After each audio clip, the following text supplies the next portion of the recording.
Okay, how's everyone doing? Question.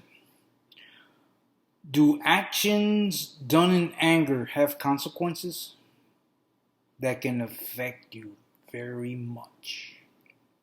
Okay, I'm going to start with Cain. Cain killed Abel in a jealous fit. It's because of a misperception that God didn't love him. Now, the attitude of him presenting his offering was the cause of the misperception. You know, he probably didn't give the best that he had produced it from the ground because he was a farmer.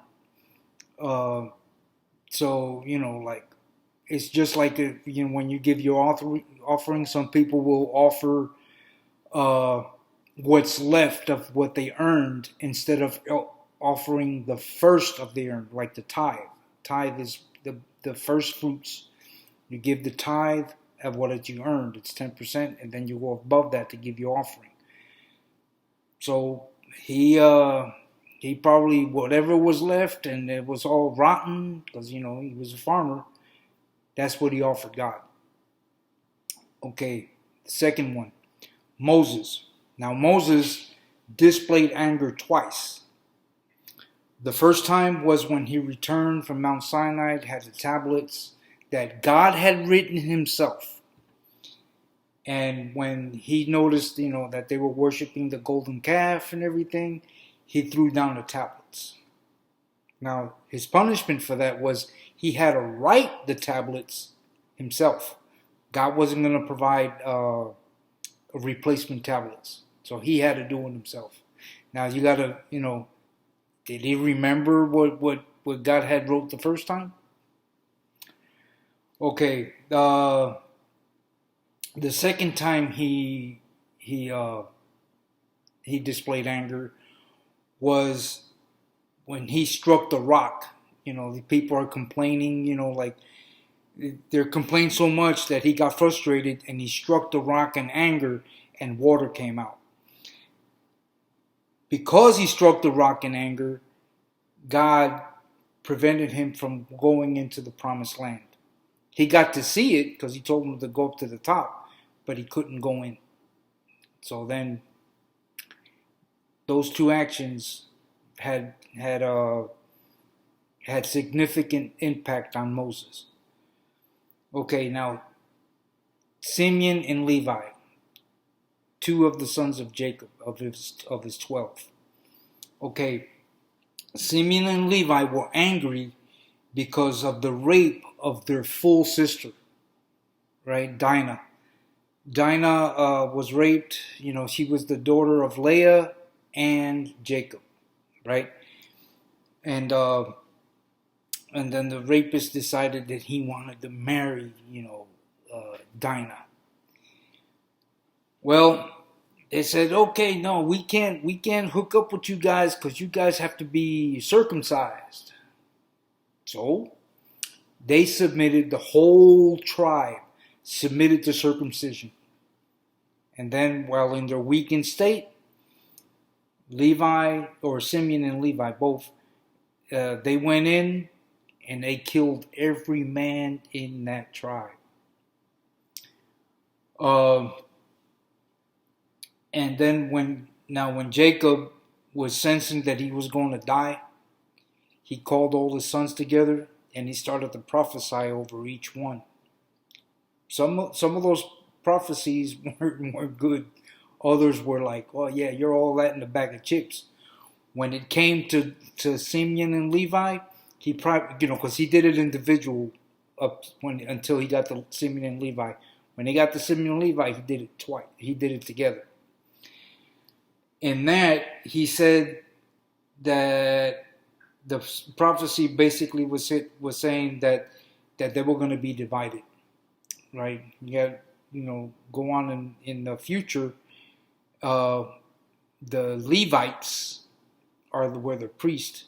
They didn't have their own land to call their own when they started dividing up the tribes. So each tribe had to give a little piece of land to the Levites so they can perform the priestly duties. And not only gave them a place to set up their towns, but give them what they call pasture lands. Now, the Christian attitude toward anger. Okay, I'm gonna go to Proverbs 14:17.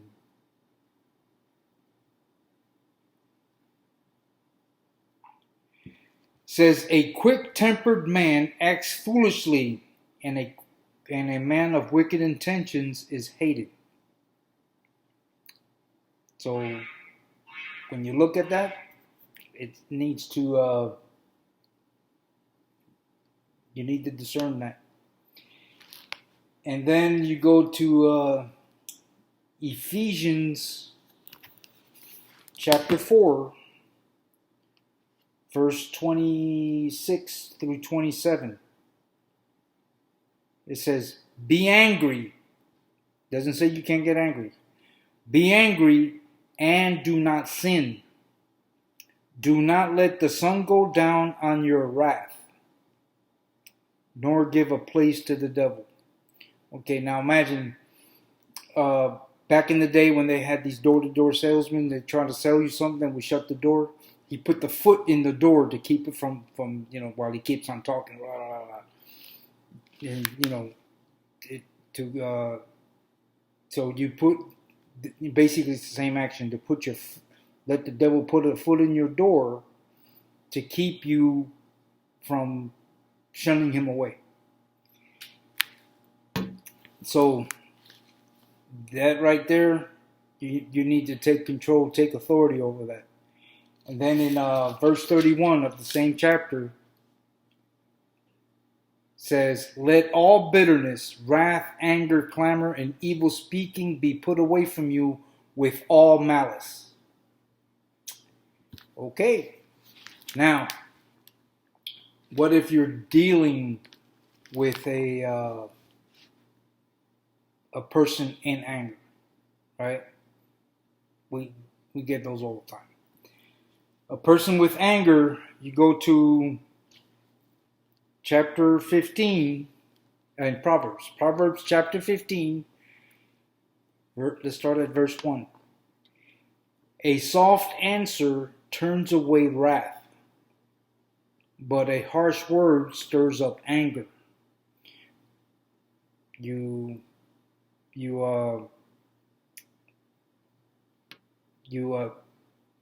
If you answer angrily to a person that's angry, it's just going to lead to a big old fight. And then it says in verse 2, the tongue of the wise uses knowledge rightly, but the mouth of fools pours forth foolishness. So, with all that stuff going around, I'm going to leave you with that so you can meditate on that and be blessed, people.